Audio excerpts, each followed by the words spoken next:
For millions of parents around the world, the day does not end with the school bell.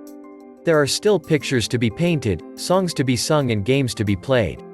This all adds up to keeping children happy, safe and out of trouble. But, parents have to steer away from going overboard. After school is not babysitting.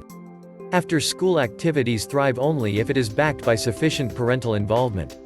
What would a soccer match be without parents cheering their little heroes from the sidelines? Research and choose. Instead of convenience being the decisive factor, find out things that will interest your child. Once you select a program, get the fine print and find out what you have to contribute. Free time. Many children attend piano classes, followed by ballet and squeeze in some time for play dates in between just before they rush home in time for bed. This rigor is too much for a child. So, go slow. When to quit. Often, parents enroll their child in an activity to discover that he may not be the prodigy they thought he would be.